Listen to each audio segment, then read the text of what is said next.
Look at the camera. Okay. I'm going to hand you out some questions. Hi. Hello. Hi. Hello. Hello. Hi everyone. Let's go.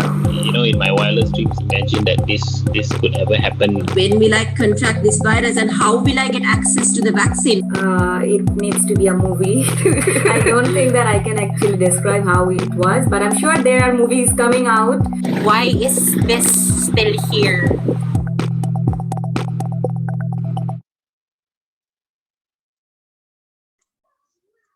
I think we should get started now. So, namaste and good afternoon from Nepal. Welcome to South Asia Youth Forum on Disaster Risk Reduction and Climate Crisis 2021. I am Sumnima Ghimire, a research associate at YFIT Foundation, also working as an intern for UNMGCY DRR project. I'm glad to act as your moderator for today. We have been joined today by our respected panelists all around from South Asian countries and also from Germany and United States. This international webinar will act as a Children and Youth Consultation Meeting in concert for the 9th session of Asia Pacific Ministerial Conference on Disaster Risk Reduction. This initiative is a collaboration with Asia Pacific researchers, practitioners, policymakers in Dialogue for Children and Youth project of Sendai Stakeholders Children and Youth Group, Major Group for Children and Youth, SARC Youth Platform in partnership with Asia Pacific Coalition for School Safety and Conveyor Nihiri, and generously funded by Stockholm Environment Institute with support from Government of Sweden. I would like to mention our outreach and solidarity partner, Youth for Resilient Community. This event is being live telecast on Facebook page of SARC Youth Platform. Once again, I welcome you all to the event. Before starting up with formal session, I would like to request everyone to turn on your cameras for taking some pictures.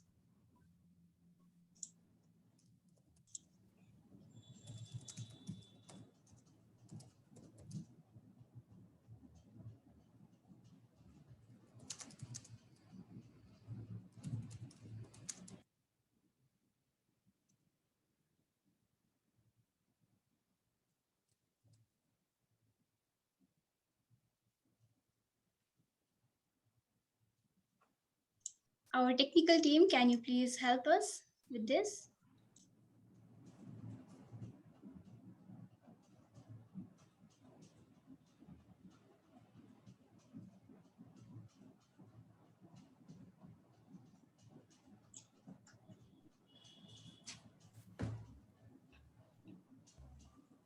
So I guess we are done with taking pictures. Thank you, everyone. To begin with the webinar, I request Mr. Fasahat Hassan, convener at SARC Youth Platform for welcome remarks. Mr. Fasahat is a human rights activist and a young leader from Pakistan.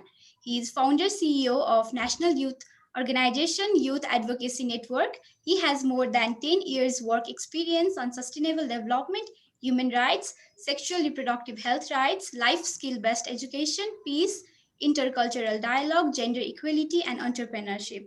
Mr. Fasahat, if you could please. Thank you very much. Thank you so much for inviting me and giving me the floor. First of all, I would like to start by congratulating the organizers, especially the team in Nepal, SAC Youth Platform Secretariat, and of course my friend and colleague Anish and his team. I think this is very important platform, especially in terms of South Asia, because in South Asia we have a lot of potential, but unfortunately it has not been much explored or being partnered. So I think we young leaders can really make a difference, and that's why today I think today's session is a great opportunity for all of us to not only discuss but also to listen each other and to present some of the good recommendations so that we can partner with each other, we can support each other in the region to make sure that everyone is safe and having good quality of life, especially the young people who are facing a lot of many issues. And when it comes to sustainable development goals, young people are not being given equal chances yet. And there are a lot of inequalities in this region in particular, where we, the young leaders, has to work on that and to support each other. So again, I would really welcome all the participants and speakers for today's session and for joining us and taking out time for us. At the same time, I really wish you all the best for today's deliberations, and I'm looking forward, and we all are looking forward to have some very fruitful and great outcome, which will be a great kind of way forward for everybody in terms of DRR. And I hope that young leaders can really work and put energies together for a sustainable change in South Asia. Lastly, since we all know that SAARC head of states meeting will hopefully, if everything will go fine, will be happening this year in October. So I think we, the young leaders, also need to push our governments for collaboration and for cooperation that the SAARC really needs, especially in the time of COVID. And I think the young leaders can really make a difference. So thank you so much again, and I'm looking forward to hear from you guys all. Thank you. Thank you so much, sir. Without further ado, moving into the panel discussion session, we have 8 panelists with us today. Each of them will be given maximum of 10 minutes to present. This session will be followed by question and answer round. However, if a question arises earlier for our participants, you are welcome to drop it in the chat box to be addressed during Q&A session. So moving on, I'd like to call upon Ms. Saila Sahid. She is the Chief Operating Officer of the Disaster Climate Change Support Unit, CWIS FSM cell under the Department of Public Health Engineering of the Bangladesh government. She is an environmental lawyer, climate advocate, and a World Wildlife Fund fellow with long experience in disaster risk reduction, WAS, and integrated water resources management, climate change adaptation, SDGs implementation, gender mainstreaming, and building community resilience nationally and internationally. Ms. Saila, if you could please. Hello, everybody. Hi, good afternoon. And I'm really very glad and honored to be here today. And this is really exciting because I'm feeling very enthusiastic, among all the youth from the South Asia. So I'm really congratulate you to organize these very timely events and a very productive discussion on tackling disaster risk reduction and climate crisis. Today, I'm representing Bangladesh government because you have already mentioned that I'm working in the Disaster Climate Change Unit within the Department of Public Health and Engineering. So I'm going to present basically about the youth's involvement and engagement in the water and sanitation, but how at the same time we can apply the disaster risk reduction and climate change adaptation lens within this scenario. And before starting this, I also like to focus a little bit on the current situation that at this moment we are passing. We all know that this is a very unprecedented scenario and time we are going through. And this is a kind of defining moment for all of us, especially for the youth, how they are playing role and to bring the community, to engage the community and what kind of role they are playing, in terms of curbing these disaster issues, different level of hazards and everything. But also I like to highlight a little bit about the situation of our country, Bangladesh, especially within the South Asia. And Bangladesh is the most vulnerable country in terms of climate change impacts. And we very frequently faces all sorts of natural hazards and disaster like super cyclone, tropical storm, floods and everything. But our government actually drastically able to reduce the disaster loss because of its different level of strategies and investing on youth and investing on the local community itself. So as I mentioned, we like to discuss here the youth engagement in access to better water services and how they are playing role tackling disaster and climate crisis. And as I mentioned, already that this is a crisis of triple burden, the poverty, the COVID-19 situation, the disasters. We already faced disasters last year. Even this year, the monsoon season is coming. In the whole South Asia, we have same kind of environmental scenario and temperature that we really face. And there has been a tremendous impact on decreasing the productivity and increasing health risks and disease burden, particularly for the youth. And the new second wave of the COVID, that's actually also showing us there are evidences that how youth people are equally being affected by the COVID. So there has been the challenges on employment, the life, property, and everything. And everyone has been affected since we the last 1 year we have seen that, but not everyone is equally affected. I mean, I can give example from the context of Bangladesh that COVID-19 has already pushed 8.7 million youths into the poverty in Bangladesh. And the global scenario, and we consider the scenario of the South Asia. So this is kind of even worse, a huge impacts on the youth and the resources that we are encountering. And for many youth and children, I mean, this has been a very critical time because the school closures and extreme events created major disruption for education, and that exacerbate inequality, not only that through reduced interaction, access to the schools and meals and social care, but also in the future attainment. I mean, what actually going to happen in the future. So coming to the point of youth and WASH nexus, how these are interconnected. So we all know, even if we consider about the disaster related hazards and its immediate impacts and climate crisis, we see that the immediate impacts that we face, that is about accessing the water and sanitation. I mean, we talk about the loss and damages. So the loss and damages that within the community we face because of this extreme weather, that is the basic needs, that survival needs of accessing to the water and sanitation. And that has also direct impacts with the disease burden and the productivity, their access to the schools and everything. So WASH challenges substantially impact youth and their education, health, and overall well-being, especially their potentials, how they can really act meaningfully for the betterment of the community. And even if we consider the Bangladesh context and in the South Asia, there are women and girls who are basically responsible for collecting water.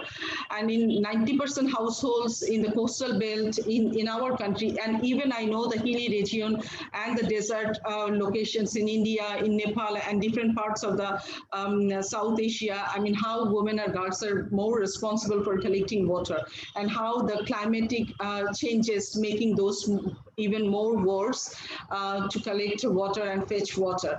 And that is having a direct impact, I mean, in their school going situation. So there are lack of adequate wash facilities and everything. There are issues like ministerial hygiene and all these are being impacted.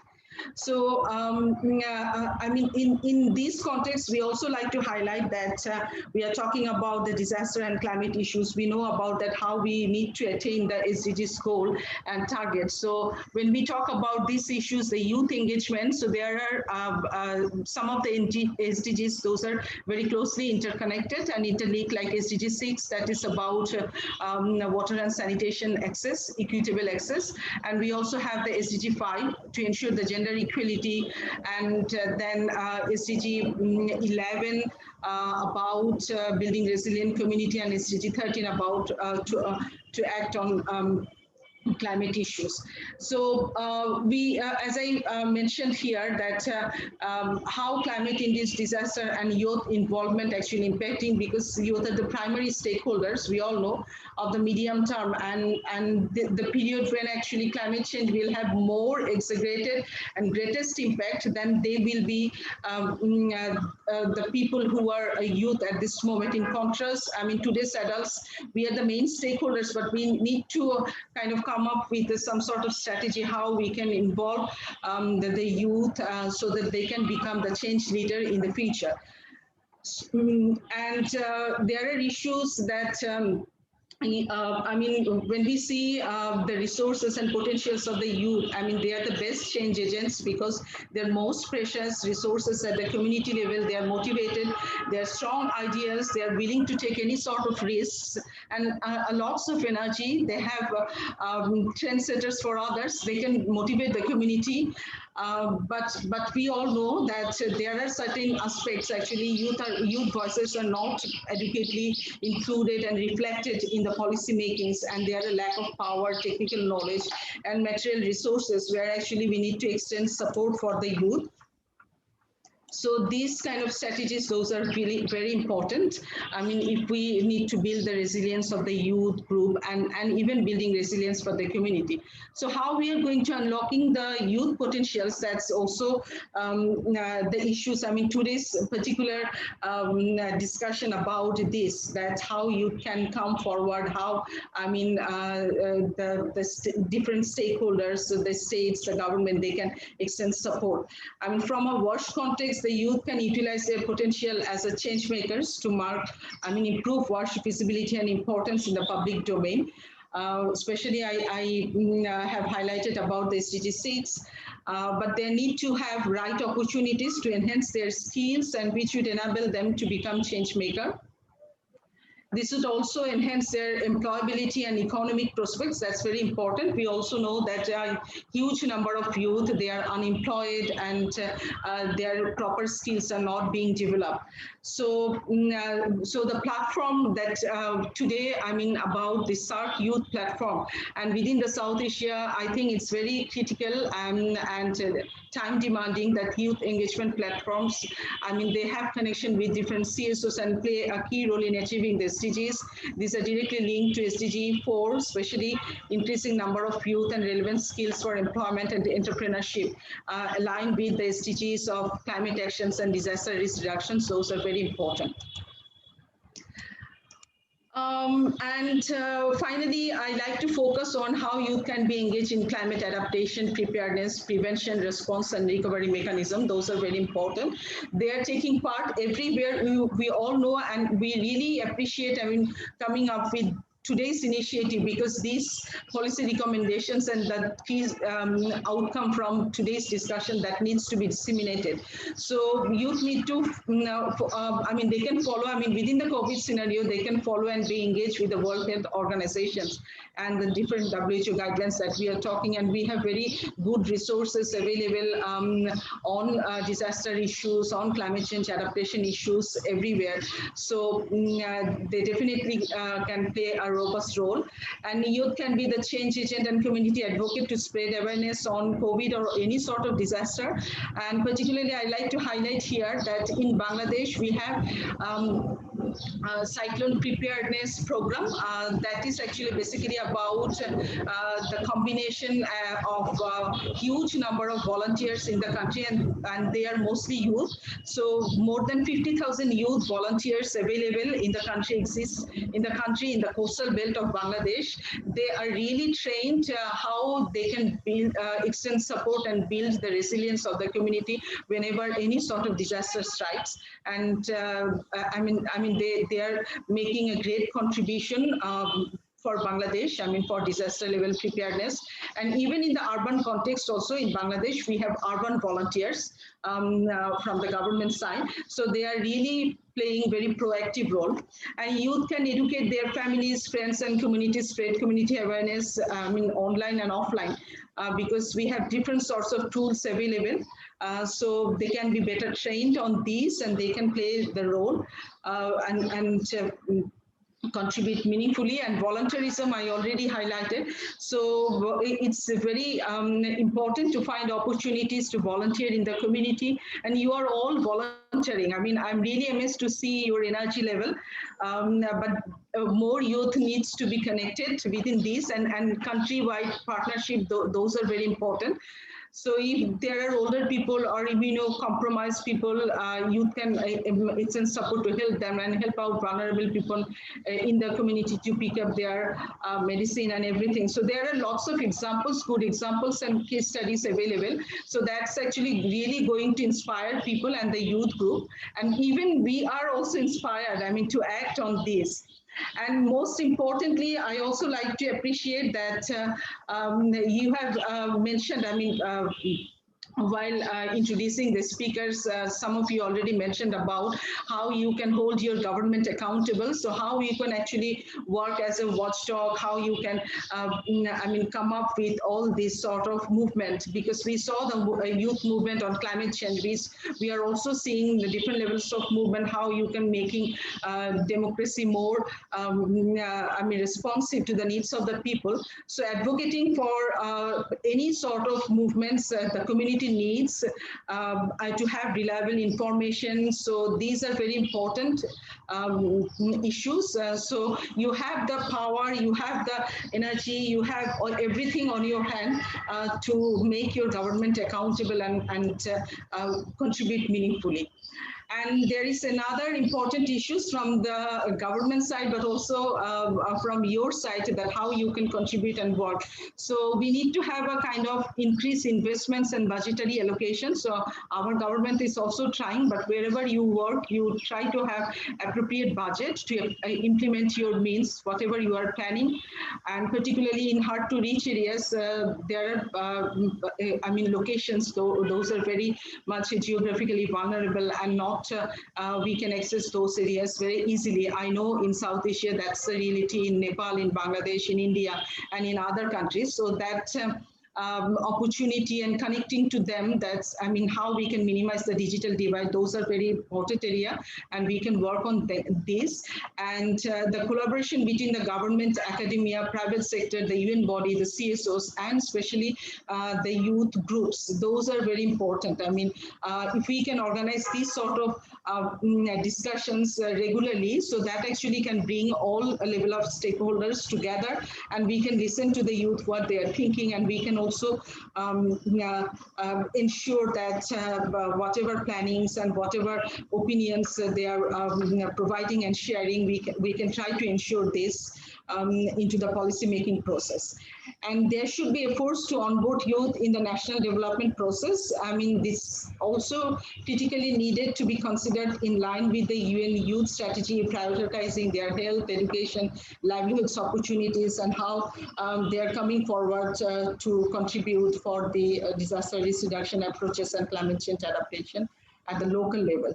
So there are huge opportunities and potentials available. So I really appreciate and inviting all of you to come forward and listen to the voice of the youth, and how we can actually make more meaningful contributions and to provide and increase the investments and support for the youth. So I'm stopping here, and I really look forward to listen the very igniting and exciting discussions from all of you. And thank you for giving me the opportunity to share my views here.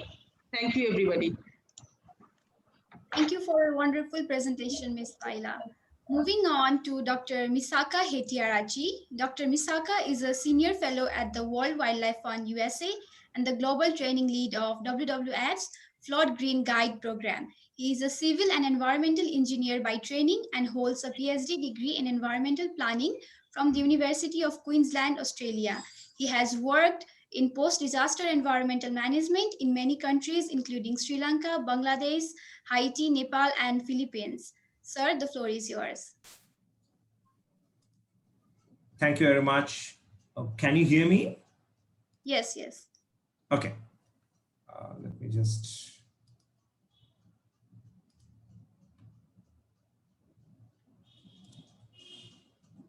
Yeah.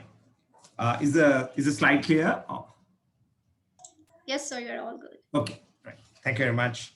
First of all, I should thank the South Asia Youth Forum for disaster risk reduction and climate crisis and the UN MGYC for giving us this opportunity to present at this very exciting event. As discussed by the previous speaker, we live in a time that could possibly described as troubling, with the climate change, with other environmental issues such as the water crisis, the sand crisis, and conflicts. It's easier to lose hope. But when we see forums like this, where the youth are ready and enthusiastic, right, to take on these problems, actually that provides hope, that sheds light, right, on an otherwise bleak future. So with that encouragement in heart, I will get into my topic. I was actually invited to talk about an aspect of disaster management which is not always mainstreamed, which is the environmental aspects of disaster management. As you can see in the slide, although it's often ignored, environmental issues is a foremost cause and consequence of disasters. The first picture in the left-hand side, the big one, is from I think the 2015 floods in Chennai, if I'm not mistaken, where hundreds of thousands of people were affected, homes affected, and unfortunately number of lives were also lost. It was the analysis, scientific analysis, as well as newspaper articles that followed revealed that to a big part, what caused the flood was actually the unplanned degeneration, degradation, unplanned development and the degradation of the nearby natural systems, especially the wetland systems in the area. But also, just a couple of years after that, I think 2 years after that, Chennai faced one of the biggest water shortages ever recorded in India. And it was almost drawn to the brink of not having like all the water sources going dry. So it went from massive floods to acute drought within a span of 2 years. And again, the causes, the underlying cause was environmental overpumping and overexploitation of the aquifers. The image in the upper left-hand corner with the Bare Mountains, it's actually from Aceh in Indonesia, where after 2004, after the Indian Ocean tsunami in 2004, huge pressure was put on natural resources for rebuilding all the houses that was destroyed by the Indian Ocean tsunami. And there was significant exploitation of mineral resources, whether it's rock or sand or soil, to satiate the building material demand. So one of the results, the repercussions were what you can see, like whole mountain slopes being cut away to supply the building materials, the soil, the sand, and the rock. And so that was actually an environmental consequence of a disaster. The first one we discussed was actually a disaster caused by by environmental degradation. So there is this dialectic connection between disasters and environment, which we see in plain sight, but is not very well understood all the time. And after disaster, it's not easy to give environmental hard talk, right? You can't question, that effectively we have to build the houses because there's a huge build new houses after houses are being destroyed by a disaster. It's very difficult to bring arguments against or question the environmental feasibility of certain decisions because there's a big social and environmental pressure to rebuild after disaster. It's difficult to probe into, investigate where the materials and energy come from because again, there is a pressure to finish off the construction as soon as possible. Now, to approach this very complicated and complex problem, one thing that we have to understand first and foremost is that is the nature of disasters, and understand and differentiate between a hazard and a disaster. All hazards are not disasters. And most importantly, no disaster is natural. There could be natural hazards such as floods, such as droughts, forest fires, which are mostly natural processes. But those hazards only become a disaster if substantial damage to societies, ecosystems, or economies is caused by those hazards. For example, a simplified example, if you take a scissor lying on a floor, that's a hazard. Somebody can step on it and cut themselves. Now, the chances of someone harming themselves with a hazard like that, like a hazard which is a scissor lying on the floor, the chances of someone damaging themselves with that depends on the vulnerability and the capacity of the people who are exposed to that. A person like youthful man or woman would very easily avoid the hazard, avoid damage from that hazard, right, from the scissor.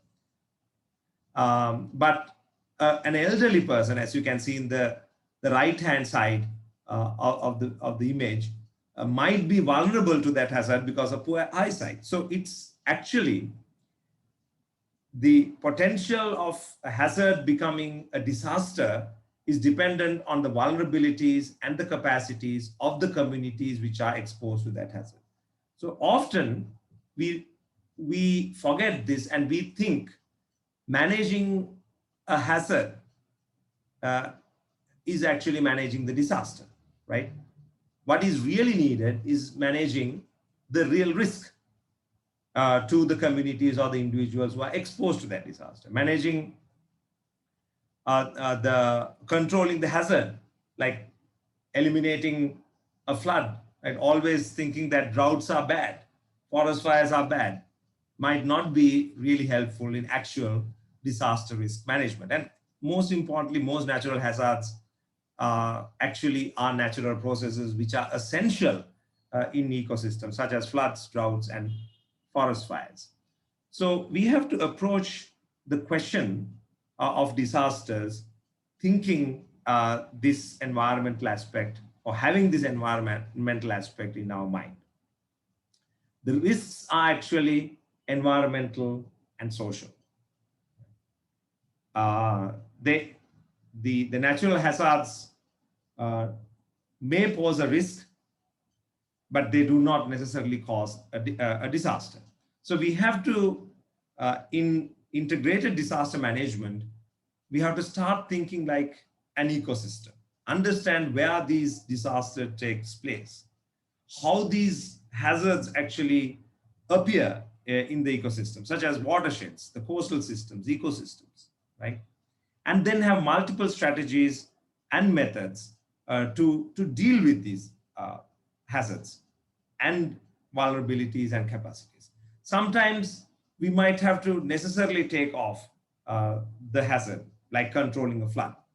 Sometimes we might be able to mitigate the vulnerability and improve the capacity of the communities to deal with those hazards, and then bring down the risks based on that.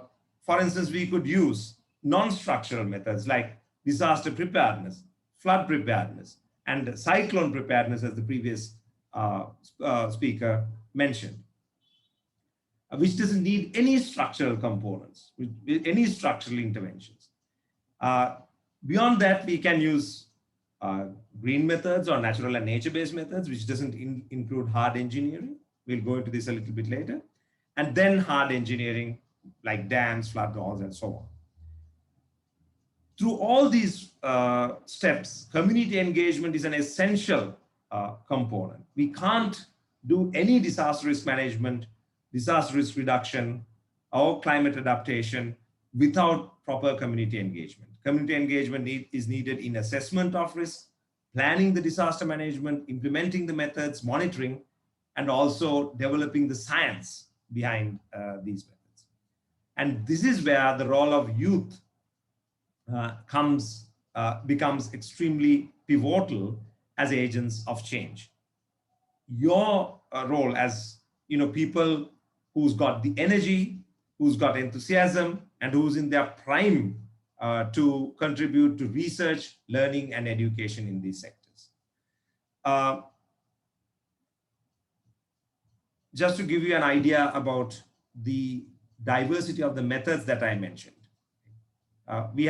most of the times we are closeted about thinking of a disaster management as just with hard structural methods, building dams, coastal structures, flood walls. But as I said, there are a number of other methods which doesn't need any structural interventions, or other nature-based methods such as wetland restoration, vegetating the slopes, green roofs, rainwater harvesting, which can be done with much less environmental impact.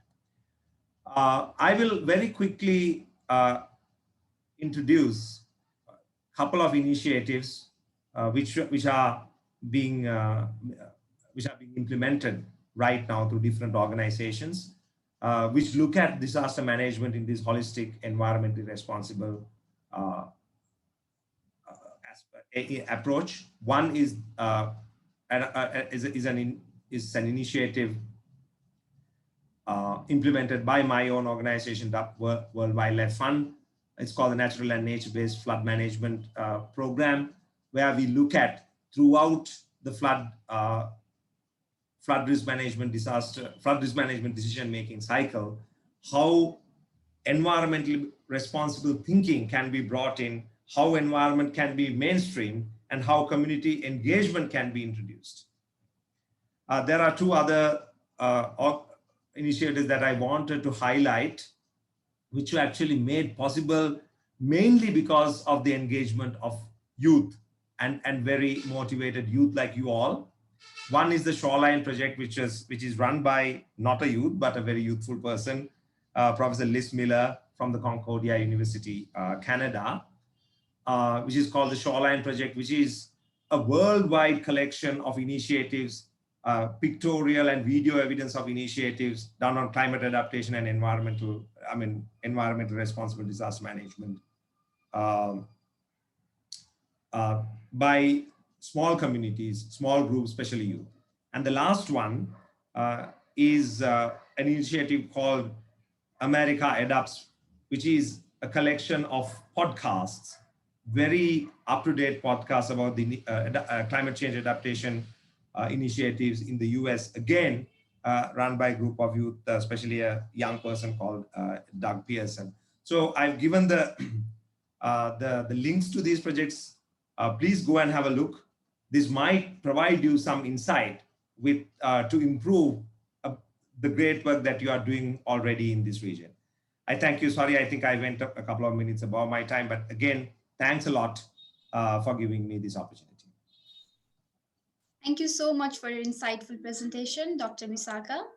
So moving on now, I request Ms. Pema Lahamu. She is an aspiring environmentalist who has studied environmental science at the Asian University for Women. She is currently working as an assistant environment officer at National Environment Commission Secretariat in Thimphu, Bhutan. She is also one of the young fellows of UNMGCY DRR project.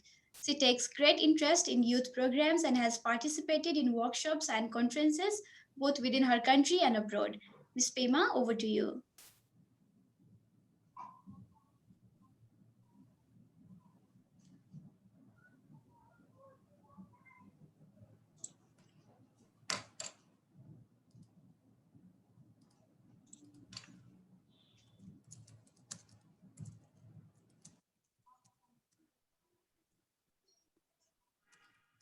I think you are muted, Ms. Pema.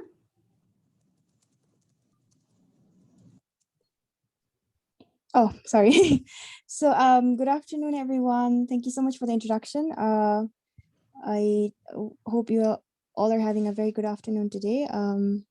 So, I'm from Bhutan, and I haven't really prepared a presentation because I'll just be sharing my experience as a youth and my take on climate change and DRR. So I also wanted to thank you for the opportunity as to be included in such an interesting lineup for this session. And I also wanted to say that I'll turn off my camera in order to not interrupt with the bandwidth. So let's turn off the camera. Okay. I'll begin by saying that for someone who's been, interested and have been studying about the environment my whole life, climate change is more than just a mere topic for discussion and debates, because I still remember being told about Namshijua, which is my local language word equivalent to climate change, and how this phenomenon has affected the rainfall patterns and crop yield. When I look at the pictures that was taken from 10 years ago or 15 years ago, I'm always taken aback, because in those pictures, I'm seen hugging a snowman with all the snow-covered landscapes in the background. And currently, I haven't really experienced snow for quite a long time now. And that is all just a memory. So as much as I'd love to play with the snow, the point that I'm trying to make here is how, even in the simplest of things we used to do, have been impacted by the increase in global temperatures and climate change. And the risk posed by climate change is even bigger than we imagine, because, for instance, Bhutan has been under the threat of melting glaciers and outbursts of lake. And out of the 25 potentially dangerous lakes that we have, only 8 were deemed safe according to a report, and the 12 still remain at the risk of outbursts. So that's a really sad phenomenon. And climate change and disasters are so much in sync, which is why it raises the need to focus on solutions and action oriented towards climate change. And I feel that we need a new paradigm of approach. We need to move away from the conventional approach. And I feel that youth and our action, our involvement will be the new paradigm. So why would we want to include youth in the drive towards DRR preparedness and climate change actions? Well, according to a UN's report of 2020, young people, within the age range of 15 to 24 years, they constitute an estimated 1.21 billion of the global population, which accounts to a total of solid 15.5%. So that's a really huge statistic, and it is evident that you'd make up such a reasonable amount and number to be included in the picture. In fact, we will be the future. Our voices will carry so much weight in the future. So these 1.21 billion will one day become the future of the planet. And this makes it even more important that youth should be involved, in the new paradigm to tackle climate change and DRR related actions. I also feel that there is, a growing interest and ambition of young people to bring changes and do something for the planet. This not only, promotes unity, but also, inclusivity for a common goal and a common vision. In a positive note, I also feel that a new paradigm for tackling climate change has already started to manifest into reality, because young people are slowly getting involved in these initiatives, and there are many youth organizations, and I would like to emphasize that youth-led and youth-based organizations that have joined in the cause for doing something about the environment. So recently, I actually had this opportunity to meet with this very young person who's still in high school. So she approached me and said that she was interested in doing something for the environment. She wanted to help, and she wanted to ask how she could be involved. So having that talk really was an inspiring moment, because seeing young people getting involved in at such a young age, and she told me how she's initiated, planting tree at large scale and holding events such as the Earth Hour event and World Water Day celebration at her own school was really, really inspiring. And I'm really glad that I had the talk, and I'm glad that people are slowly getting involved with such dedication and passion. So this, this involvement, I feel, will really go a long way, because by then we'll be more equipped with societal understanding and also the passion-driven mindset. Well, I really cannot emphasize enough on the importance of youth's role in climate and DRR related actions. I'm not saying this because I'm a youth myself, but uh, we really are the future. And I just would like to share one of my experiences. Well, as an aspiring environmentalist, I've always been inspired, to do and take action for the environment. So it was a huge deal when I got the opportunity to join the Asia Pacific Researchers, Practitioners, and Policymakers project as a young fellow. So this project experience has been so remarkable from day one, because I had the opportunity to work with other passionate youth and researchers who shared the same vision, to reach and raise the youth and children's voices on climate change and DRR. So the project was a really different experience for me, because from the approach, the activities that were done, it was so creative.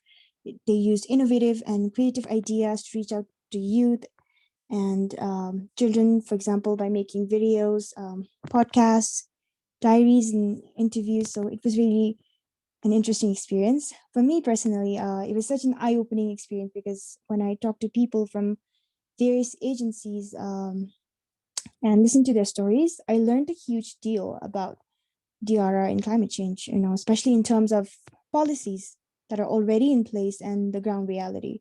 So when I listen to people, when I talk to the youth, from most of them, I realized that we share a similar concern for the environment, and our intentions and mindset to do something for the planet was so much in coordination and in sync. So I felt that we're just looking for this perfect opportunity. We just have to have this chance, because we're so forthcoming. We are very energetic. We are passionate, and our mindset is so strong and dedicated. So I feel that we just lack opportunity, and such projects and organizations, youth-led organizations, are very crucial to engage and involve youth.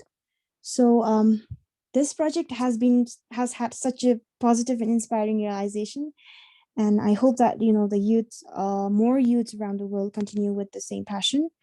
I'm really glad that I was able to participate and contribute, and I hope that I will be able to represent their voices through this project.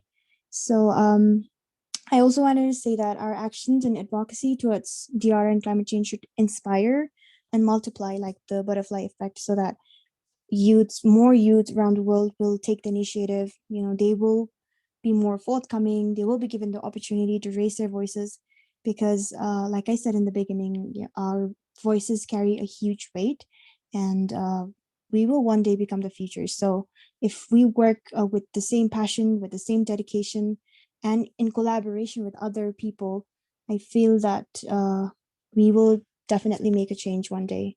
So on this positive note, I just would like to thank everyone for listening in, and thank you everyone who's joined today. Thank you so much.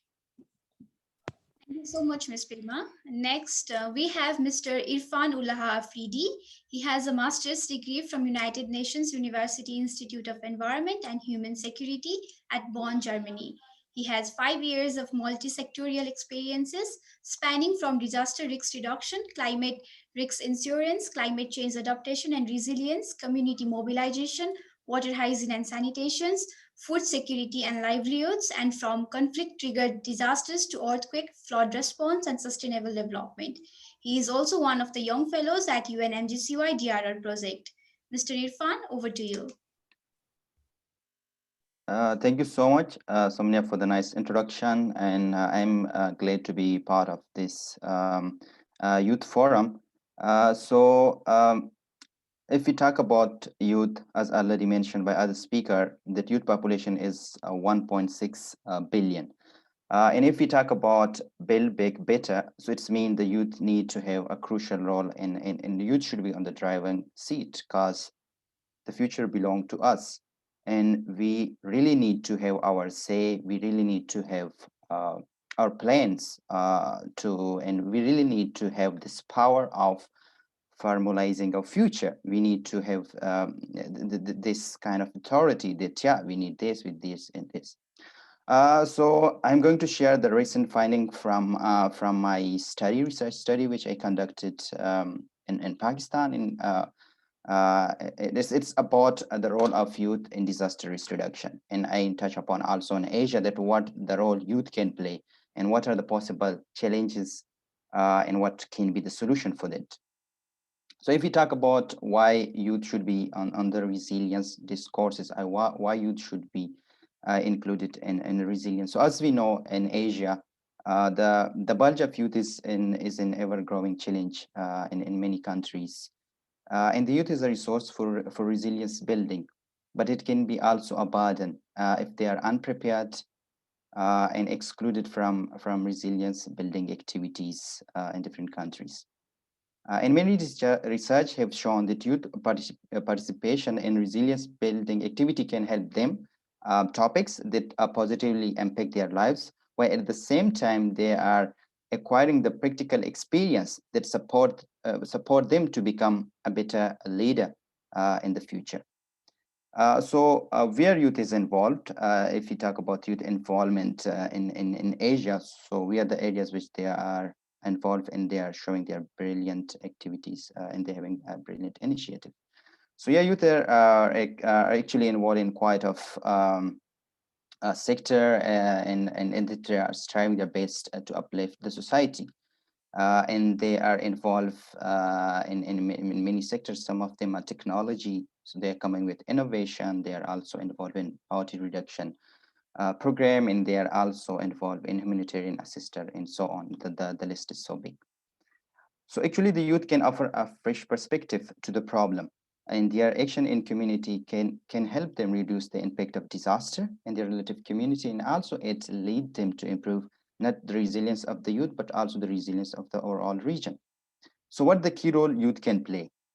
So youth can play a major role in climate justice. Nowadays, if we talk about loss and damage, so majority of the country, like for example, if we talk about my country, Pakistan, so our contribution to greenhouse gas emission is so little, but the consequence of climate change and the impact we are suffering from climate change is so big. So they're the entry point for you to just jump in and ask for the climate justice. And another is youth can act as a pressure group. Like we can see through different moment like Friday for Future, Extension Billion, and this moment.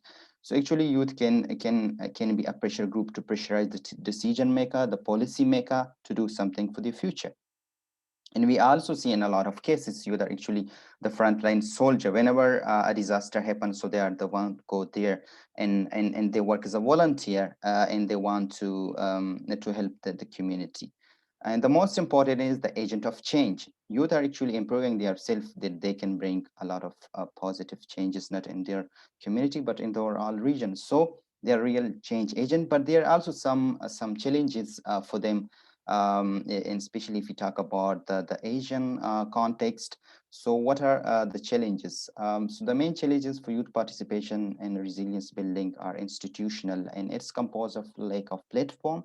There is no proper platform where youth can come together, where youth can discuss their ideas, where youth can have like the knowledge sharing. So it's one of the challenge. And another one is capacity building in education. I meet a lot of motivated youth, but at some point they don't really have that much capacity or that much know-how to do the thing and what will be the impact.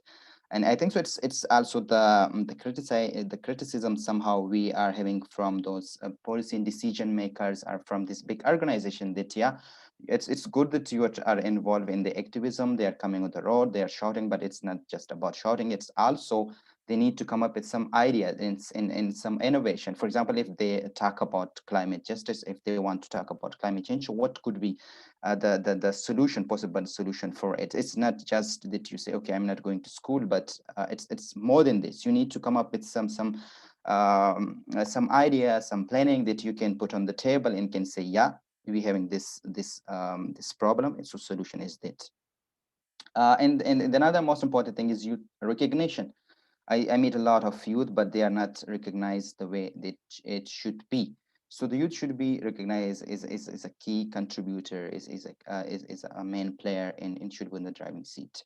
And the other challenges include tokenism. I think so it's prevailing, especially with this big organization. They just call youth, and it's also fancy for them that you'd speak on their opening or closing ceremony, but it's at the end of the chapter, kind of, you know. So there also should be something more than this. The organization should help them, equip them, and train them that how they can be an agent of change. Another, there's insufficient transparency. So the transparency should be also a key and important role, and especially if you talk about these big projects. In bureaucracy, in majority of the country in Asian continent, the bureaucracy is the main challenges for them to somehow implement the ideas they have on the ground, because they need some financial resources, they need some guidance, but usually this bureaucracy somehow at the end of the day create a lot of problem for them. So because for some of the organization, you need to register your organization, you need to have an NOC, non-objection certificate, a lot of work to do.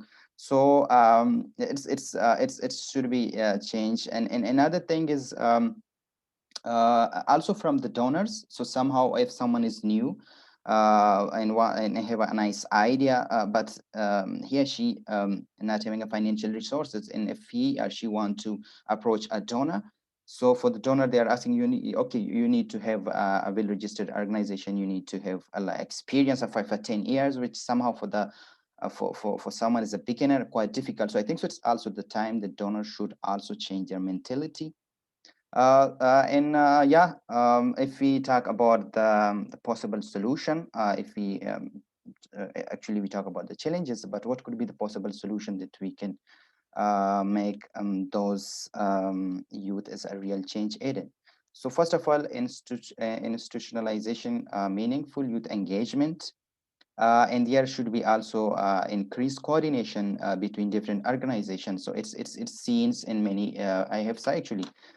In many countries in Asia, there's a lack of coordination between government organization and non-government organization. Also, they are working on the same project in the same area, but there is a lack of coordination, which at the end of the day, it's like duplication of the activities. There should be also focus on the education and capacity building of the youth.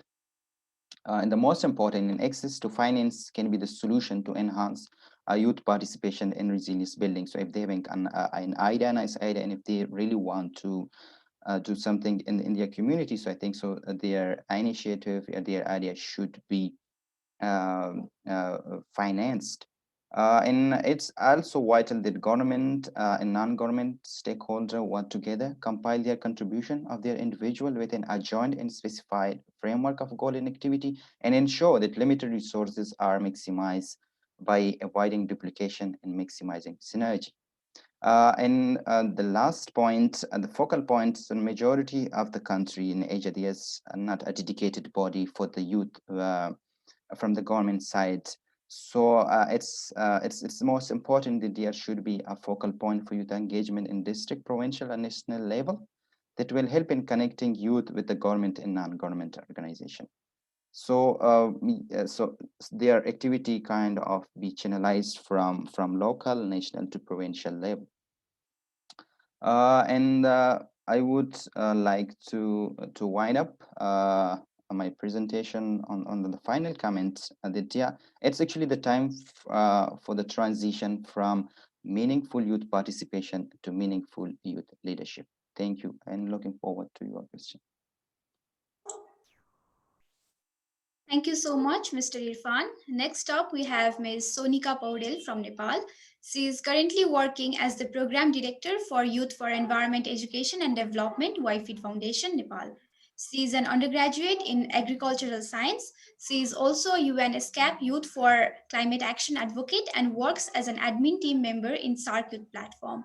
Also, she is one of the young fellows at UNMGCY DRR project. Ms. Sonika, if you could please proceed. Okay, thank you, Sumnima. Am I audible? Yeah, yes, you are. Okay. First of all, I'd like to thank SARC Youth Platform for such a wonderful session with intellectual panelist members and such enthusiastic participants. It's a privilege for me to be speaking here. And firstly, I would like to start with the definition of resilience. So a number of terms can be used to define resilience, like the ability to bounce back after the adverse events and the critical infrastructural capacity to withstand the external shocks. And it can also be defined in terms of recovery and rehabilitation components. So resilience to disasters, it involves addressing the root causes of what makes people and communities susceptible to potential threats. And a resilient system is strong, elastic, and robust enough to resist or absorb the shocks and return to the original state. The concept of community resilience, it embraces the core principles of increasing equity and social justice, and also recognizes that some communities, they bear the burden of inequitable distribution of the critical resources. So the communities with strong social and economic infrastructures, they have health insurance, they have stable housing and other assets that make them better able to sustain healthy behaviors in the face of adversity than the socially and economically marginalized communities. So emergency response interventions and resources will be inadequate and delayed following major disasters, which requires communities to develop self-sufficiency for extended periods of time, which can range from days to weeks to years and so on. So building community resilience, it is gaining national attention as a mechanism through which all the communities, especially those communities that experience disparities during non-emergency times, they can strengthen their ability and they can rebound from adversity even in the absence of immediate formalized government assistance. So if we talk about Nepal, each year Nepal is affected by an average of 300 incidents that can be considered as natural disasters, according to a report published by Ministry of Home Affairs Nepal. And these disasters include lightning strikes, floods, landslides, avalanche, glacial outbreaks, earthquakes, and so on. So Sendai framework for disaster risk reduction was implemented from 2015 and it is ongoing till 2030. And it was endorsed in 2015 to strengthen resilience by implementing integrated and inclusive measures for disaster risk reduction as successor instrument to the Hyogo framework. And the same year, almost all the nations agreed on 2030 agenda for sustainable development, and Nepal is one of the world's most disaster-prone countries, and it is also committed to implement both post-2 agendas. There are many opportunities to integrate sustainable development with disaster risk reduction. And for a country like Nepal, which has limited financial and technological capacities to work separately on two global agendas, I think resilience would be an intersection, and thus disaster risk reduction can be integrated with sustainable development goals for building a better resilience.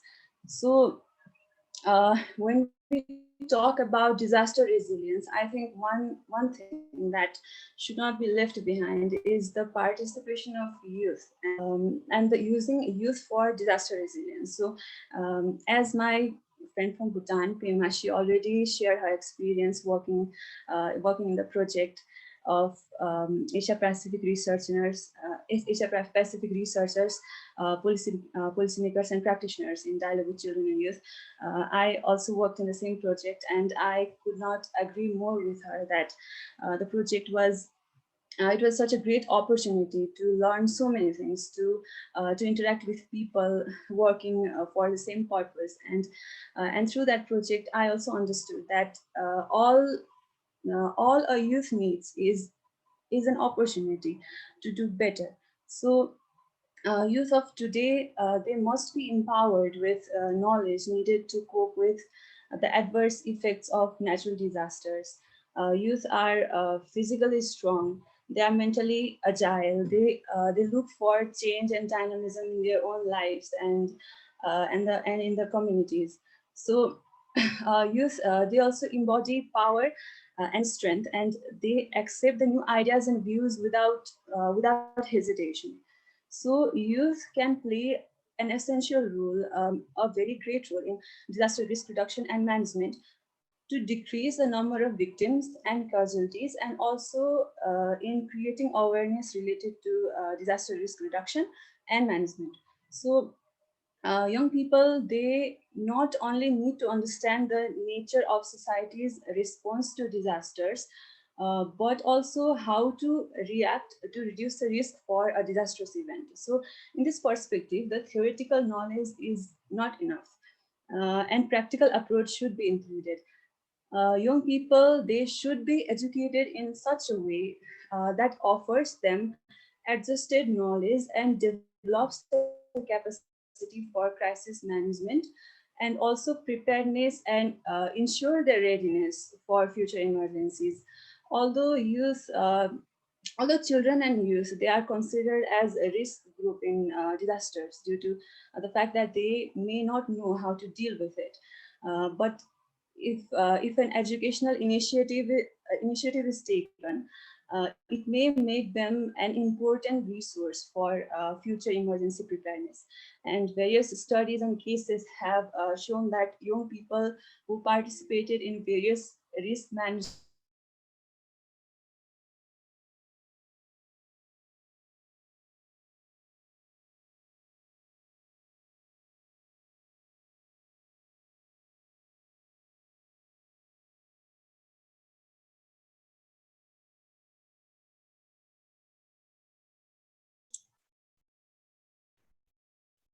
Hello, Miss Sonika. I think we lost her.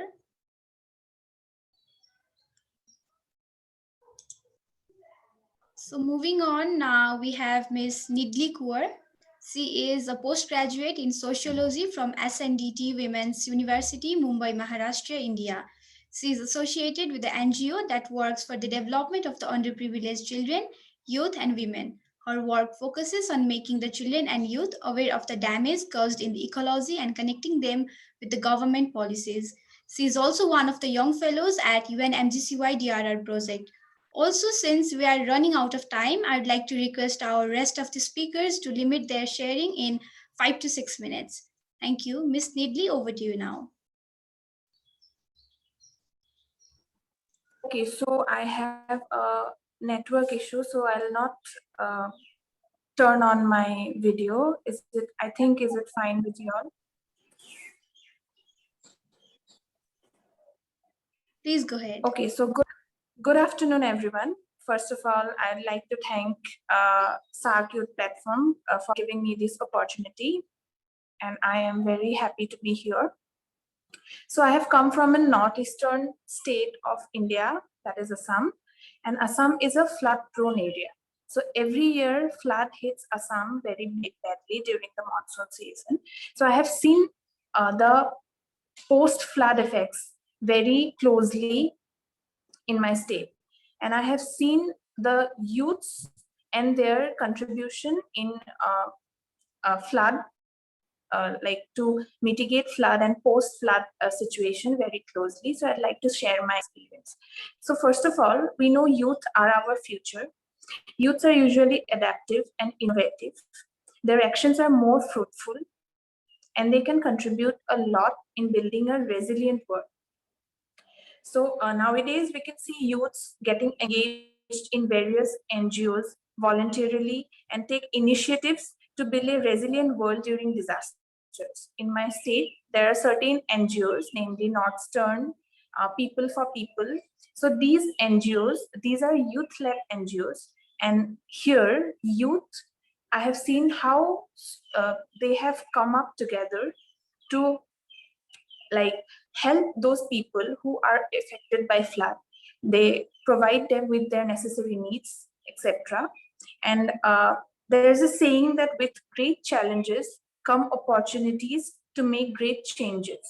So, for example, in India, National Disaster Management Authority has been implementing central sector scheme, namely Apta Mitra, since May 2016, with a focus on training of 6,000 community volunteers in disaster response in selected 30 most flood-prone districts of 25 states of India.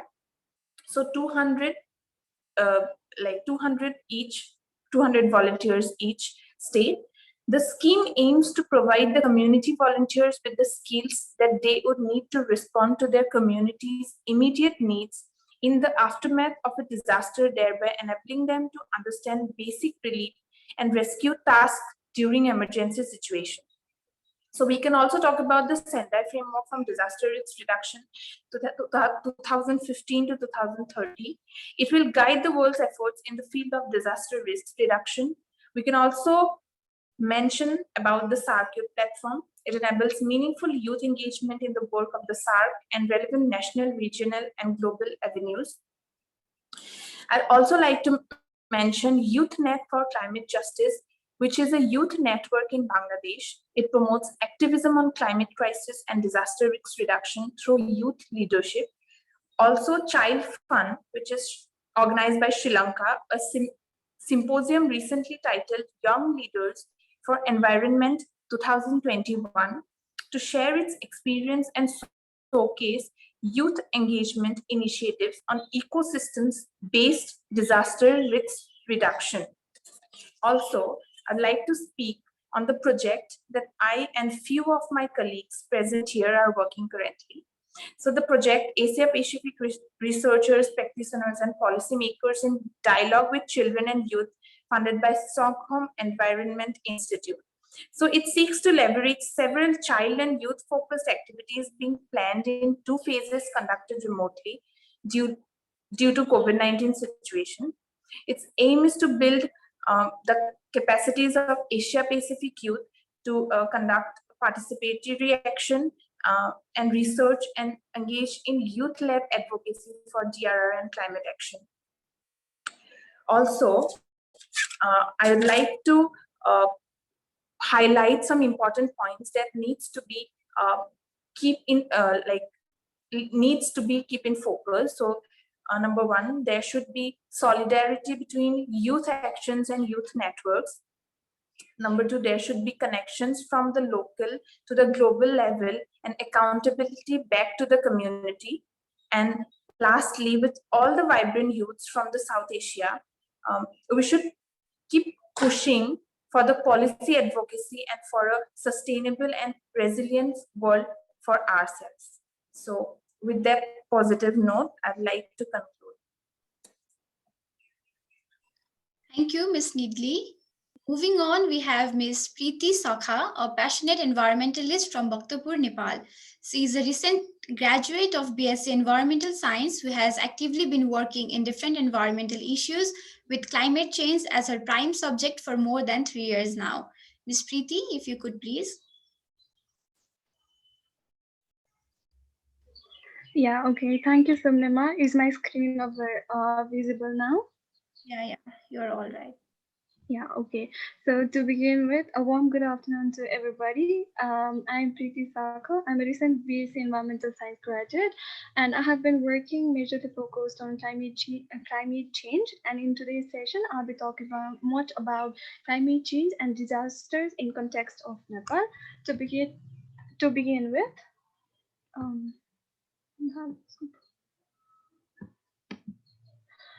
first, talking about climate change. Climate change has been identified as a global crisis. No any part in this entire globe is now devoid of impacts of climate change, either that be a developing country or a developed country. Disasters and extreme events are one of the visible impacts due to climate change, which is seen to be growing much more prominent and severe these days. Climate change affects disasters in many different ways. Climate change seems to alter the frequency and intensity of the extreme events. It also affects the vulnerability to hazards. It also affects the adaptive capacity of the vulnerable groups. It also changes the exposure pattern to the system or the provided individuals or group. There are several climate-induced disasters observed in our surroundings, including forest fire, flood, drought, heat waves, landslides, soil erosions, glacier lake outburst flood, storms, hurricanes, and many other. Nepal is also one of the climate-induced disasters prone area. There are several reasons behind Nepal being vulnerable to climate change and climate-induced disasters, which includes different factors such as the challenging geography of Nepal, the low economic progress ratio of Nepal, the poor technical advancement in context of the country, and many other different factors, different natural and artificial factors are responsible to make Nepal a vulnerable country in context of climate change and climate-induced disasters. Talking about the impacts of climate change and disasters in context of Nepal, it is found to be uneven and unequal. It is found that the risks associated with weathers are disproportionately concentrated in mostly within the developing countries. Among the developing countries as well, it is mostly concentrated amongst the poorer section of the population. It has been found that the marginalized people, especially the peoples with disabilities, the peoples belonging to indigenous group, the people living on the poverty line are seen to be vulnerable to climate change and its impacts. It has been found that the peoples who live in a close relationship with nature and natural resources are found to be more vulnerable to climate change and climate-induced disasters likely. In context of Nepal, the government of Nepal has taken up forward with different initiatives and provided us with different tools that has been used in sectors of disaster risk reduction in context of Nepal. Beginning up with the Constitution of Nepal, there are other different acts and guidelines that has been provided to the local government and provincial government that can be used in order to develop plans and policies for disaster risk reduction. Nepal has also been associated with different national and international policies built including the Paris Agreement, the Sendai Framework, and many others, which is directly and indirectly helping the peoples to adapt to the disasters resulted due to climate change.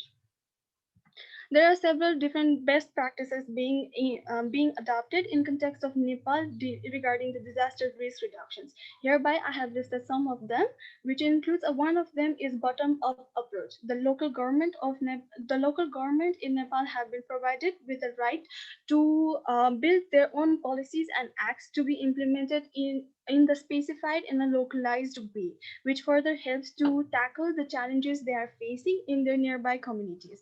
Not only that, the provincial government are also taking their own initiatives to build their own policy and strategic plans regarding the disaster risk reduction in context of Nepal. Not only that, the educational ministry has also taken its initiative to develop the disaster risk reduction friendly education system in schools and colleges.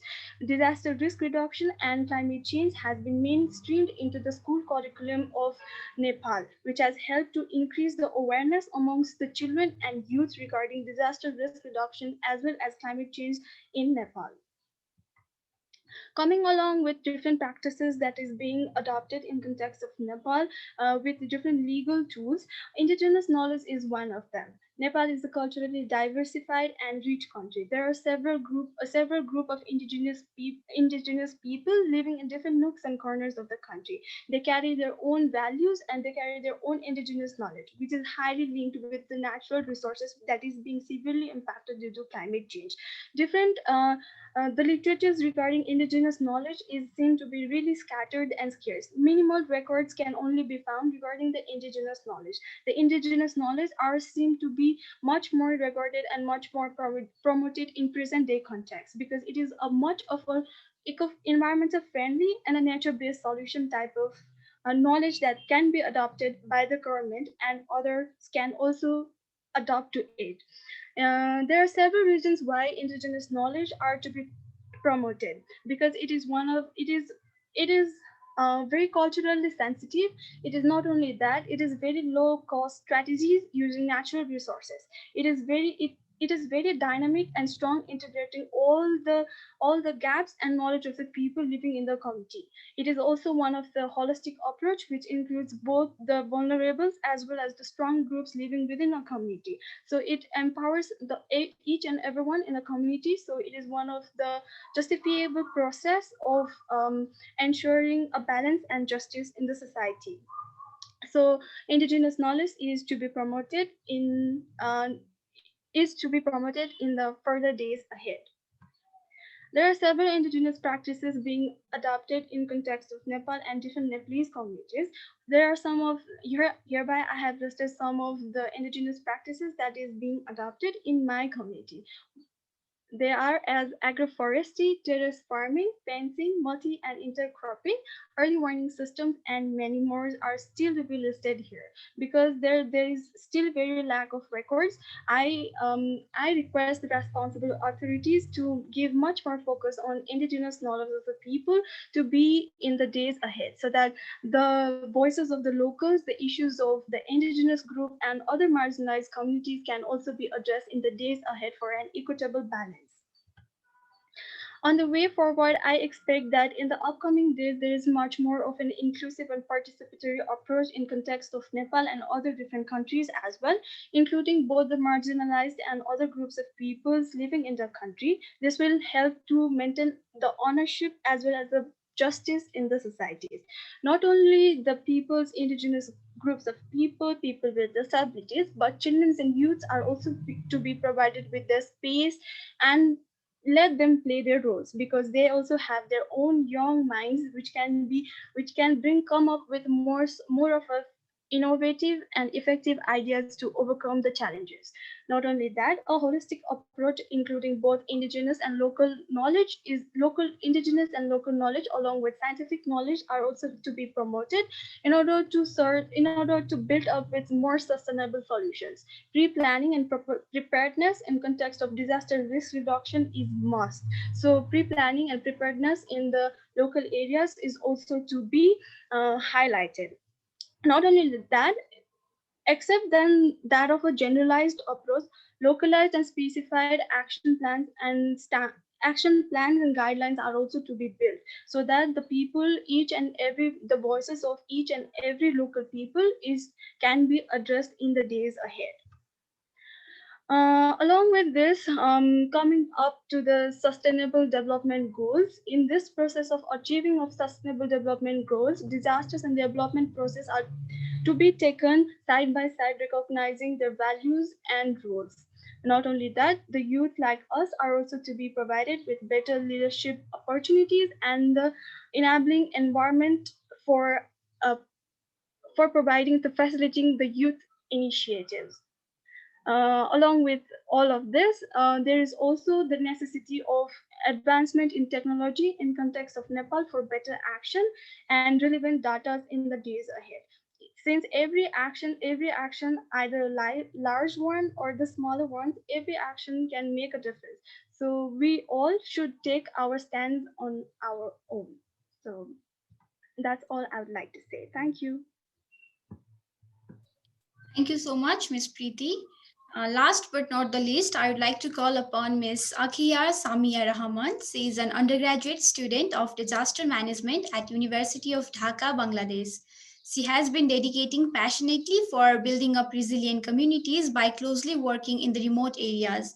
While working for flood response, clean water, and sanitization and sustainable development, she has also been devoted to the mental development of children of sex workers. She is also one of the young fellows at UNMGCY DRR project. Ms. Samia, please take the lead. Hello, everyone. Good afternoon. I am Akhiya Samia Rahman. I am a young fellow of the UNMGCY Disaster Risk Reduction Project from Bangladesh, and I'm currently working as a general member in Give Bangladesh Foundation, which has been established to engage people of Bangladesh from all corners of the world in the nation's development process through philanthropy and volunteering.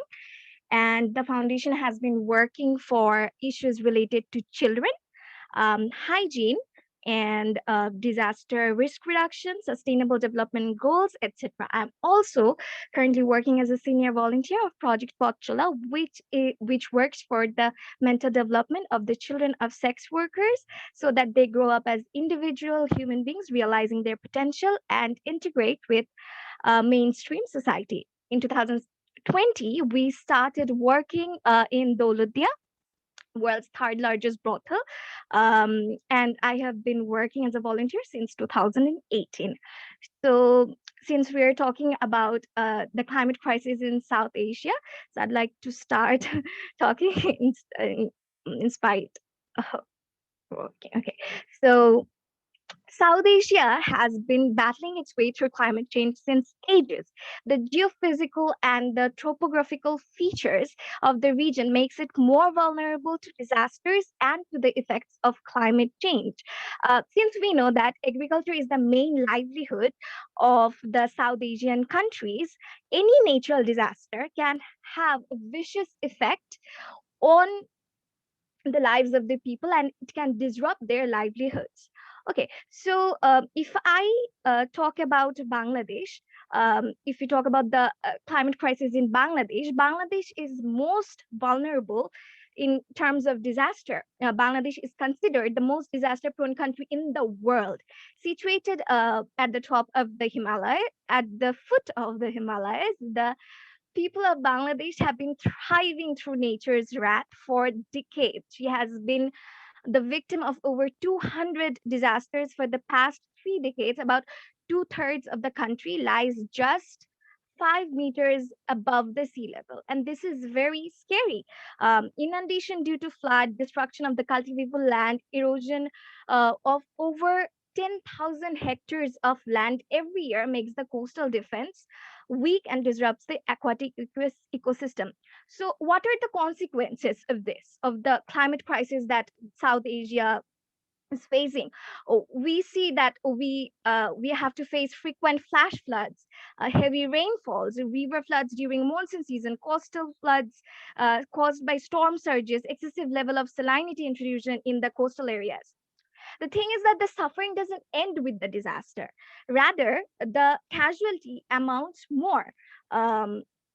Before the people can recover from one disaster, they are to combat with another. The people of South Asia are constantly fighting for their right to basic needs.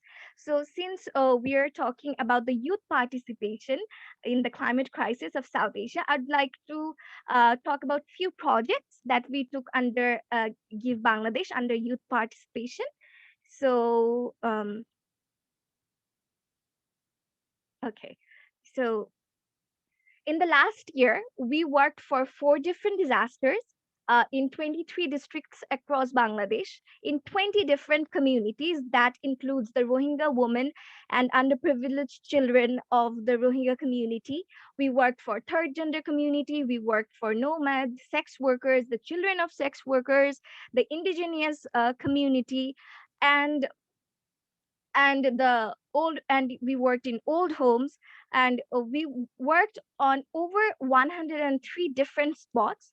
So the few projects that I would be talking about is the project Potchola, where we are working for the mental development of the children of sex workers, and project Kombol, the project where we distribute blankets in over 37 districts of Bangladesh during winter season, and we are doing this since 2017.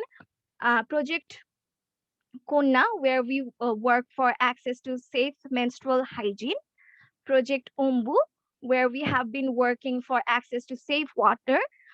We have established 5 double platform tubules and 3 solar submersible pumps. This is something I'd really like to talk about, Project Oxygen. So on the event of Bangladesh embarking on the 49th year of independence, we made a tribute by planting 49,000 trees across the coastal areas of Khulna in the south of Bangladesh by the help of youth participation. So it was quite a big event last year. and Project Wallon, where we are working for the sustainable livelihood of farmers. So I'd like to share a little experience from last year, my own experience. So last year, when I went to Erindabari, one of the char areas of the northern district of Gaibandha of Bangladesh, for post-flood relief medical camp and Project Wallon. Here I am at the medical dispensary at the counter. So I saw that people suffer from the lack of access to safe drinking water, the bare minimum. When I talked to the local people during our survey, I got to know that they drink and use the unfiltered flood water from the tube wells even after the flood. This in turn gives rise to various waterborne diseases and skin diseases. Some of them have lost their homes and they live in huts nearby in the markets because because due to river erosion, they have lost their homes and above 3 times that they have lost all the capability of building new homes. So they're living in a hut. So this is this so they're suffering from landlessness.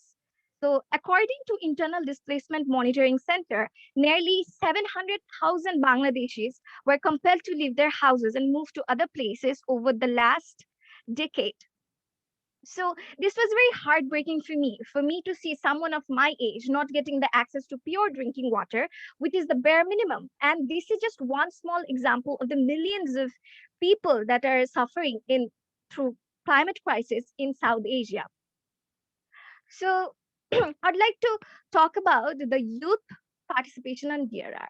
Since we know that the climate crisis is real, and I believe it is the biggest threat of South Asia, and we may not be able to control the nature, but we can work for reducing the effects of climate crisis. We need to acquire a climate education constantly and learn about the climate adaptation. The situation is already out of our hands, and the temperature has been increasing by 1 degree Celsius. And what we see is just a very small approach to the bigger problem that is approaching towards us. If not us, then who would be taking the responsibility of protecting our planet? We can start by taking very small steps. It can be like cleaning the rivers or the sea beaches, or having tree plantation programs around our house or our community, excuse me. So we can work towards the climate crisis just from where we stand and from where we belong. The youth participation in disaster risk reduction has been proved to be more inclusive, farm, and efficient. So currently, there are many school-based disaster risk reduction activities in our country, and Ms. Shaila has presented it in a very amazing way. So I would not talk about it now. So many NGOs and INGOs have arranged workshop and seminars and campaigns to increase the participation and involvement of youth. Last year, like we planted 49,000 trees in the coastal belts, coastal areas of Khulna. In that way, many organizations are taking part and building up programs regarding tree plantation and programs regarding that include sustainable solutions towards climate crisis. So we need to appreciate our youth force in South Asia. We need to include them in our policies, and we need to take more inclusive approach. So I would like to conclude by saying that as a youth of South Asia, I believe that our conscious efforts and building up disaster resilience as a community is paramount, and there is no alternative to it. And thank you so much for having me and listening to me. Thank you. Thank you so much, Ms. Samia. With this, we come to the end of our panel discussion session. And now we begin the question and answer session. I can already see some questions in the chat box. So I request our speakers to take the lead and address the respective questions.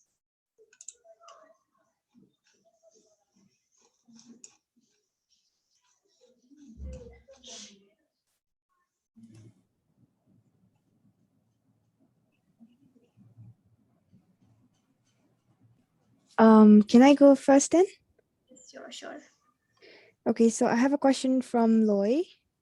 So thank you so much for your question. So you have asked me about some of the concrete actions I've been engaged in and what lessons I have learned in terms of challenges in starting the change and sustaining it. So currently I am also a mentor at National CDIP, which is a youth led organization. So one of my batchmates after graduation, we decided to start this organization where we give platforms to the youth, because we've realized that in Bhutan, a lot of people and youth miss the opportunities due to lack of awareness. So this is a platform where we provide mentoring sessions, and we try to engage and encourage youth to apply to these youth-based programs and talks both in country and outside. So I have been the mentor for almost 2 years now. So that is, and through this program, we try to collaborate and engage youth in multidisciplinary topics. And we've also held a youth academy in one of the schools where we have initiated, mass cleaning campaigns and adoption of streams, and also volunteering to reach out to other youths in raising awareness of various topics. So this is one of the organizations that I've been involved in. And addressing your second question in terms of the challenges, well, as cliche as it might sound, but one of the main challenges is of the financial support. So when you're starting an organization, it's very difficult to, if you do not have the support financially. And we have overcome this by, crowdfunding sources and reaching out to other organizations and governments to collaborate and invest in the organization. So that is one of the challenges, and also, barriers between generations. So even though we youths are taking initiative, a lot of older generations we're not very supportive or in favor of us. So I think that's one of the challenges that I've realized. But at the end, you just have to persevere, and if you have your goals clear in your mind, then I think it all works out in the end. So I hope I have answered your question. Thank you. Yes, Miss Saila, I think you can go ahead now.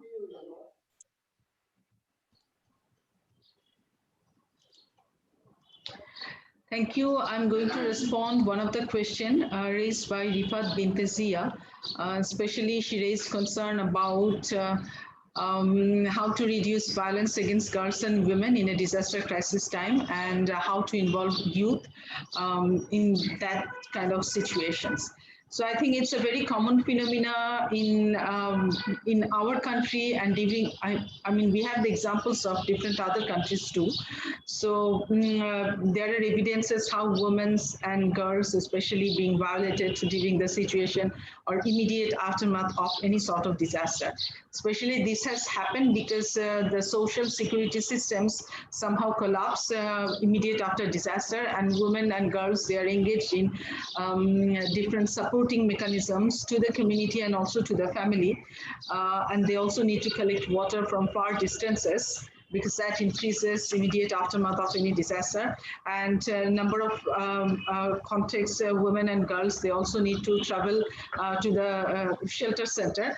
And it is also very important how we are going to ensure proper safety, security, and protection of those women and girls, to protect their dignity during that sort of situation. So there can be some measures. I think the youth can play a vibrant role, especially to building up the social security systems by combining and communicating with other youths, because that's youth volunteers. I mean, their strength and their youth group, they can really play a key role this. And there can be another issue that within, I can give example of Bangladesh, and I believe that in other countries also these sort of systems available. Within the local governance systems, there are different disaster management committee exists, and in Bangladesh we have the Union Disaster Management Committee exists that in the rural context, and even in the municipality level we also have different standing committees available, and we also have the women and children committees or standing committees in every union in the rural context and even in the urban context. So the youth can be involved in that process to communicate them if there is any sort of violation occurs, and they have the information about this. So by communicating this, by raising voice, by communicating to the local governance systems, by communicating to the local administration, so the youth can really play a vibrant role. And it's also very important that those girls and young children, if they are trained and they are given with proper information ahead of time as part of the disaster preparedness, so they will have a better response mechanism. So by this way, I think it's possible that we can curb and minimize those sort of violations. And if any sort of violation occurs, in that case, actually, we also need to raise the voice. We also need to communicate with the local administration. And there is another trafficking kind of things also happens during the disaster situation. So cross-country collaboration is very much crucial to stop this sort of human trafficking immediate aftermath of disaster. So by this way, I think the youth can play a very meaningful role to curb this. Thank you.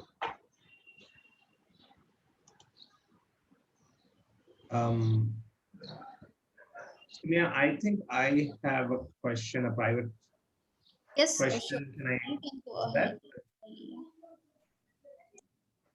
Hello. Monish, আমার কথা কেমন হয়? Hello. Hello, yes, sir. Yeah, so there was a private question directed to me asking how can one engage with programs, the likes of the programs that I explained, which deals with environment and disaster management. I can specifically speak for only my program, but I know for a fact that many organizations, both environmental organizations as well as humanitarian organizations, now are aware and taking initiatives on this disaster environment nexus and disaster environmental management throughout the disaster cycle. Lots of organizations are employing environmental advisors, environmental volunteers during disaster reconstruction and disaster response period. So the youth who are interested in getting involved in these sectors, in these programs, keep an eye open about organizations such as main humanitarian organizations such as the Red Cross or Oxfam, Catholic Relief Services, and so on, during disasters, in an aftermath of a disaster, whether such voluntary or paid positions are being opened. But regarding our program, which is called the Environment and Disaster Management Program of the World Wildlife Fund, it's headquartered in Washington, D.C., but we do a lot of work in this part of the world, South and Southeast Asia. We have a number of programs running both on post-disaster aspects like disaster reconstruction, post-disaster environmental planning, and so on, and also disaster risk reduction aspects such as flood risk management, which I just explained during my lecture, my presentation. In that we have, of course, paid positions, which of course comes time to time depending on the availability, but we do also have an internship program, which we advertise time to time, and also if somebody is interested and has an area that you think can collaborate, can contribute, you could write to us directly with any particular issue in your own countries, in your own regions, in which case we can try to develop a small research program or an intervention program according to the need. So please do feel free to contact us if you have such interests. Thank you.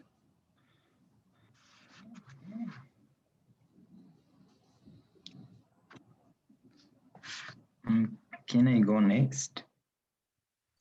Yes, Mr. Irfan. So actually, I got a question from Loy Rigo, and he's actually asking about local volunteer action, and he's asking how we can make this. So yeah, local volunteer action is, to be honest, play a key role. You know, if we talk about community mobilization, community sensitization, or community-based disaster risk management. So there come the local youth, you know, like who are actually at the agent of change on the local level and somehow on the community level. So they're actually playing a significant role. The question is how we make them happen. So usually it's happened that like I also have some cases youth are working in silos, which I think so. It should be nice to connect to our work and somehow collaborate with other youth in your community.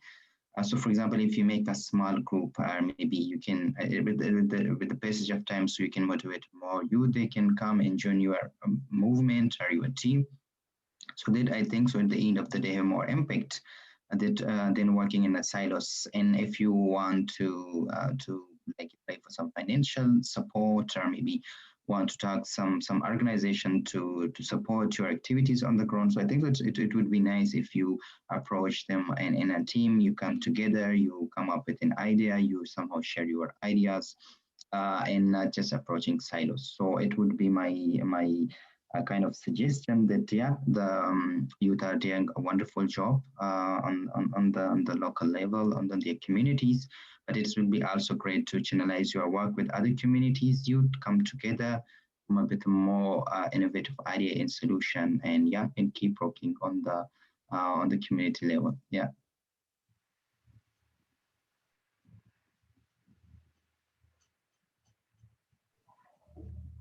Can I go next? Yes, Ms. Sonika, please. Okay. First of all, I'm sorry for being interrupted earlier because of the network issues.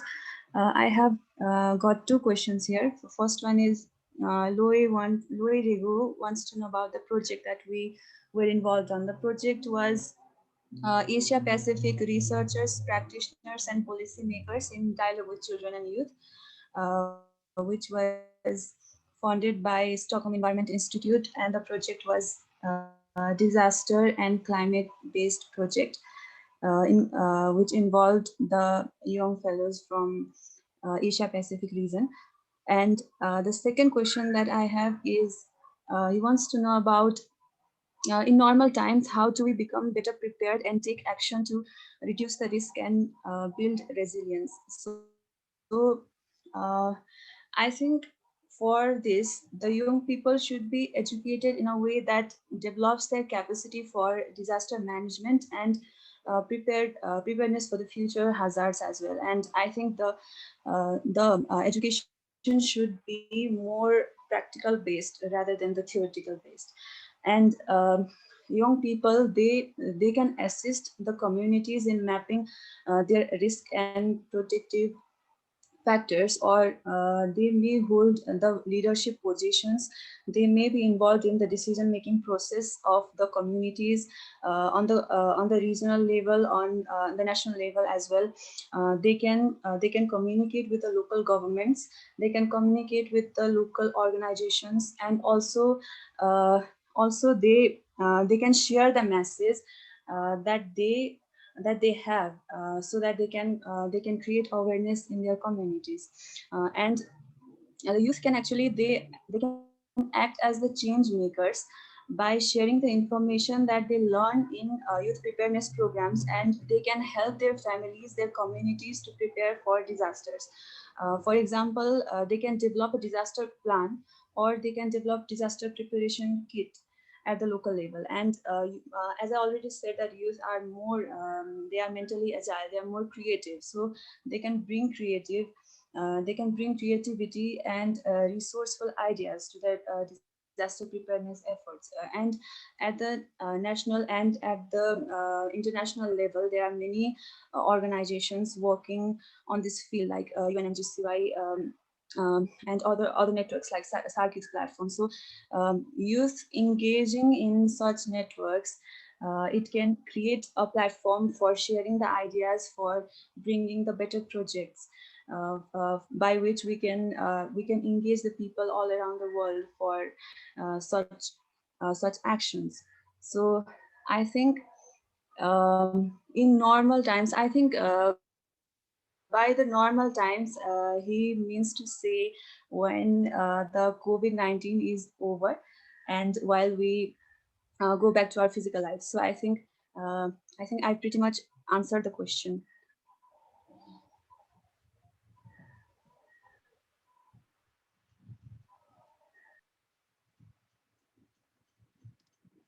Can I go next?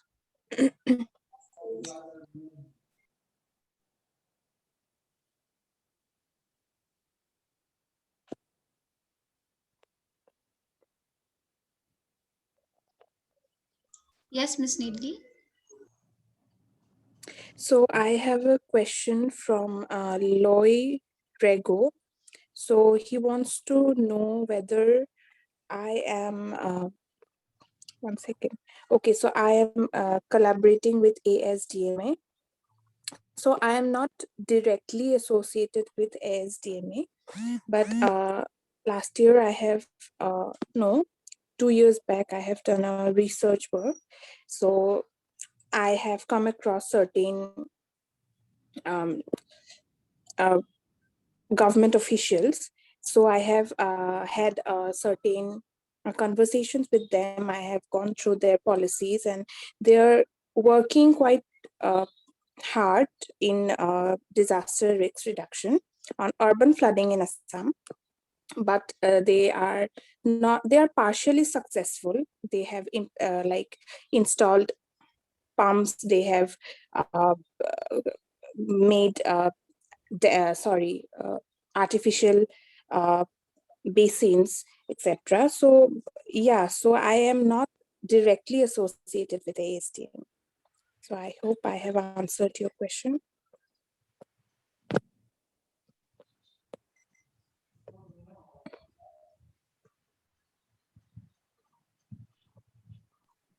Okay, I think Ms. Samia can go last. Okay, thank you. So I received a question from Damodar.geography. So the question was, what steps are being taken to provide drinking water to the affected people of flood in Bangladesh? So there are various WASH projects all around Bangladesh, and there have been implementing the access to pure water, and various other projects are also being taken up by governmental organization and non-governmental organizations as well. So yeah, thank you.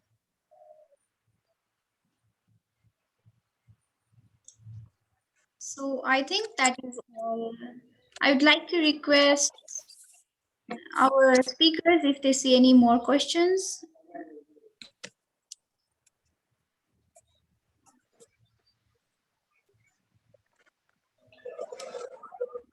So this is the end. Thank you for your participation, everyone. Moving forward, I request Ms. Yugratna Srivastava for her goodwill and solidarity remarks. Ms. Yugratna is Global Focal Point and Coordinator of UNMGCY, as well as Environmental Policy Officer at MGCY Secretariat. Ms. Yugratna, can you please proceed? Thank you very much, Rubina, for inviting and also for passing the floor. Apologies, I am not on my computer because I was actually leaving for some work outside. So just meeting with you all on phone. I would like to, first of all, really stress the importance of where we are at the moment. We are facing really existential crises, whether that is the climate crisis, whether that is the coronavirus crisis, and also in many cases crisis where young people across developing countries especially are not free or safe when they do activism or advocacy on these political issues. And I think it is very important, therefore, that the regional dimension of what we are doing steps up. South Asia as a continent houses, or as a region houses, some of the world's densely populated countries and also vulnerable countries, including those that are already being impacted by climate crisis. And therefore, it is very paramount that young people from this region are able to self-organize and step up into these roles. It's important because we also don't want other regions or youth organizations and non-youth organizations from other regions to be shaping the narrative for the South Asian countries and the South Asian region. Therefore, the launch of the SAARC Youth Platform that took place last year in September 2020 was a very important milestone for youth engagement in the UN system and even beyond. And I'm very glad that now there are thematic discussions that are developing. The project of which the fellows you heard from today, that is from the DRR youth group, is an excellent example of how empowerment and how research, especially traditional knowledge research in the continent, is shaping up and is very essential to solving the challenges that we face here today. So I do congratulate everyone, especially Anish, Rubina, Fasahat, and the whole team of the SAARC Youth Platform, Nitesh, Jacqueline, all the RFPs and mandate holders from the region that have been working immensely in advancing the youth agenda from this particular continent. I also want to, just to conclude, specify that the year that we have onward, whether that is the COPs of the Rio Convention, the COP of UNFCCC, CBD, desertification, and also then leading up to the process next year, where there will be a very important process called the Stockholm Plus 50, which is the 50th year of since 1972, when the UN system started discussing environmental agenda. And there is a huge mobilization that is in that sense coming up for young people. And it is extremely important that young people from the region step up and take leadership roles in those. You will be hearing more about us if you are not in the mailing list or membership of the constituency. I'm sure we can share the link in the chat, and we do encourage you to sign up, to get involved. We encourage you to join the discussions and actively engage, and to make sure that young people from the region have the agency to do so. Global South's youth are often faced with maximum difficulties in the UN system when they access spaces, when they access decision-making spaces. And it is only right that we do our part in ensuring that young people from the region, those that are in this webinar, of course, but those that are not here with us, are able to have their say in what is due and what is just, especially young people from grassroots communities, young people from indigenous communities and marginalized background that are facing these problems. As I conclude, I also like to express solidarity to especially young people from Myanmar that are facing huge challenges because of the situation that is underway in their country. And of course, to all the brave environment defenders, human rights defenders, and young activists that are doing their part, even when circumstances in their country and region may not be suitable or conducive to them. Thank you. Thank you very much. Thank you so much, Ms. Yugratna, for your love and support throughout the time. Moving on with synthesis and call to action, I would like to request Ms. Jacqueline Lipi Saikia. Ms. Jacqueline is a disaster management professional engaged in DRR policy making and programs. She has experience working in various disasters at the ground level and as well as in policy and advocacy. She is a regional focal point Asia Pacific for DRR Working Group and a lead researcher at UNMGCY DRR project. Ms. Jacqueline, the floor is yours.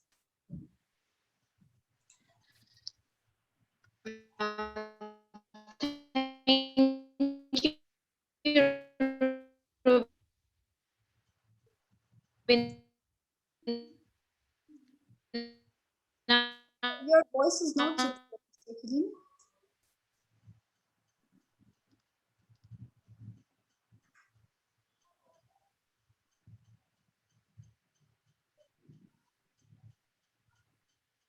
Okay. So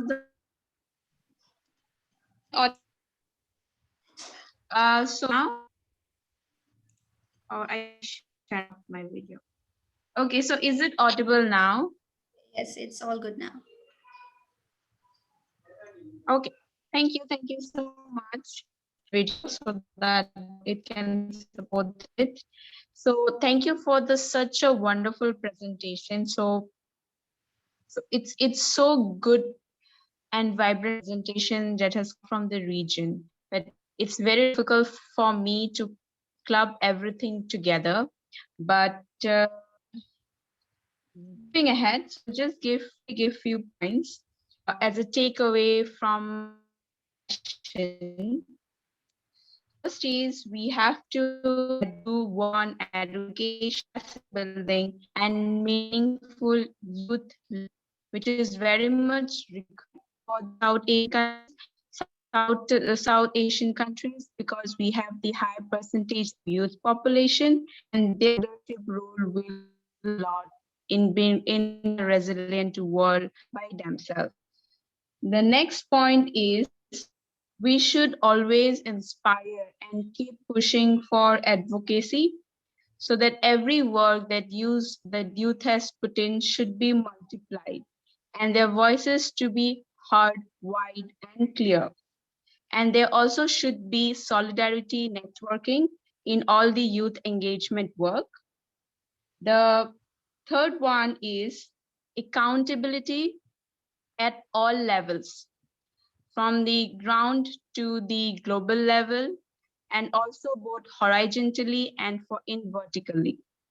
The last point from my side is there should be a concrete and customized each country action plan and guidelines, so that we get the voices from the ground, we get the voices from the community, so that the future world that youth builds in the South Asia is for the youth and by the youth.